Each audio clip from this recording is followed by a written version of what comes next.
මේ දවස්වල ලංකාවේ අපි හැමෝම කෑම බීම වුණත් ගොඩාක් පිරිමහගෙන පරිස්සමෙන් පරිභෝජනයට ගන්න වෙලා තියෙන කාලයක්. ඉතින් ඒ නිසා මම හිතුවා ඔයාලට බත් එක්ක කන්න පුළුවන් විදිහට ලුණු සම්බෝලයක් හදන හැටි ඉක්මනටම කියලා දෙන්න.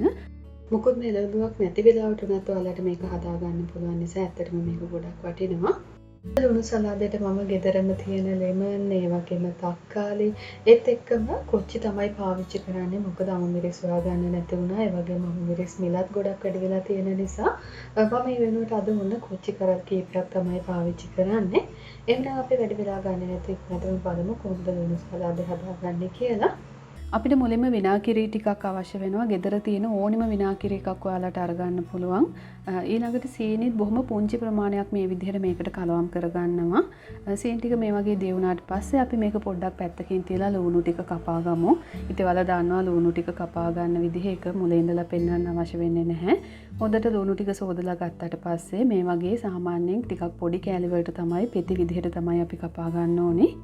අවශ්‍ය ප්‍රමාණයට ලුණු ටික කපා ගත්තට පස්සේ කලින් ලෑස්ති කරගත්ත විනාගිරි ටික මම මේකට කලවම් කරගන්නවා. ඉතින් විනාගිරි නැත්තම් ඔයාලට කිසිම ප්‍රශ්නයක් නැහැ. මෙතනින් එහාට කියලා දෙන විදිහට සම්බෝලේ හදාගන්න පුළුවන්. මේ විදිහට විනාගිරි සහ සීනි එකතු කරගන්න එකෙන් ලුණු ටික මැලවෙන්නේ නැහැ. හොඳට ඔයාලට බලා ගන්න පුළුවන්. හොඳ ක්‍රන්චි ගතියට සැලඩ් එක හදාගන්න තමයි මේ විදිහට කරන්නේ. ඉතින් මේක නැති වුණා කියලා මේ වගේ කාලෙක කිසිම ප්‍රශ්නයක් නැහැ. ඔයාලට ඊළඟට අවශ්‍ය දේවල් එකතු කරලා ලුණු සම්බෝලේ හදාගන්න පුළුවන්. ඒ වගේම විශේෂයෙන් මතක තියාගන්න අතින් තද කරලා මේක පොඩි කරන්න එපා. ලුණු ටික කැඩෙන විදිහට මේ වගේ බොහොම පරිස්සමෙන් පෙරලා ගන්න එක තමයි මම කරන්නේ. ඒ වගේම ලුණු පෙති ටික මේ වගේ හොඳට ලස්සනට වෙන් කර ගන්නත් මේ විදිහට පරිස්සමෙන් මේක කරගන්න මතක තියාගන්න. මේක විනාගිරි මිශ්‍රණය මේ විදිහට විනාඩි 5ක් වගේ තියෙන්න ඕනේ. ඒ නිසා අපි අනිත් දේවල් හිමිහිට ලෑස්ති කරගමු. මම කොච්චි ටික පොඩියට කපා ගන්නවා. ඉතින් අනිවාර්යයෙන්ම අමුමිරිස් තියෙනවා නම් ඔයාලට පාවිච්චි කරන්න පුළුවන්.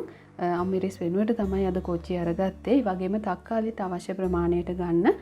ඉතින් ගෙදරින් තිබුණ තක්කාලි වලට අමතරව මම තව කඩෙන් ගත්ත තක්කාලි පොඩි කෑල්ලකුත් තිබුණ නිසා ඒකත් ගන්නවා. තක්කාලි ටිකක් වැඩිපුර තියෙන තරමට සලාදේ රස වැඩි වෙනවා. ඊළඟට ඔයාලට අවශ්‍ය ප්‍රමාණයට ලුණු දාගන්න. එක එකනා පාවිච්චි කරන ලුණු ප්‍රමාණය අඩු වැඩි වෙන්න පුළුවන්.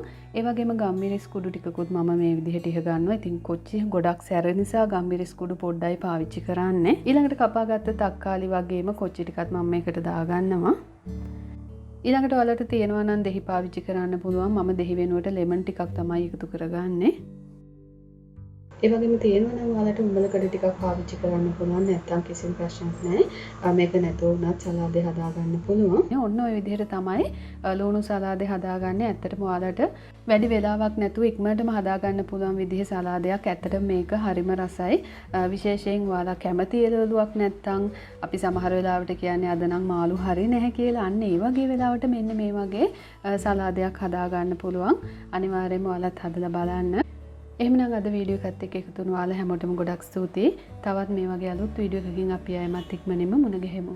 ඔයාලා හැමෝටම සුබ දවසක්.